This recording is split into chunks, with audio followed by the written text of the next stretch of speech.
వసంత పంచమి రోజున మనం ఏం చెయ్యాలి, అమ్మవారిని ఎలా కొలవాలి, పూజ ఎలా నిర్వహించుకోవాలి అంటే వసంత పంచమి రోజున సరస్వతీదేవి పూజ ఎలా నిర్వహించాలి అన్న డెమో వీడియో ఆల్రెడీ ఛానల్లో ఉందండి.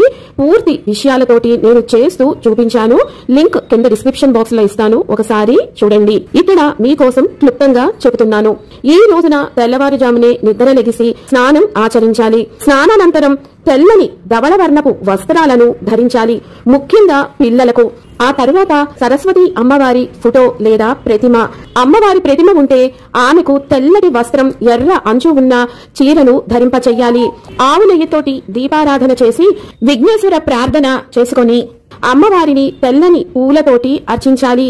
సరస్వతీ కవచం లేదా సరస్వతీదేవికి సంబంధించినటువంటి మీకు ఏ స్తోత్రాలు వస్తే అవి మీరు పఠిస్తూ మీ పిల్లల చేత కూడా పఠింపజేయాలి.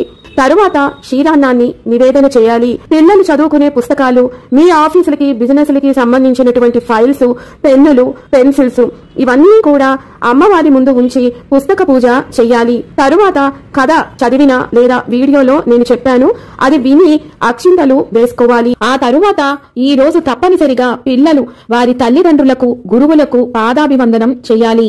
అప్పుడే పూజ పూర్తి ఫలితం లభిస్తుంది.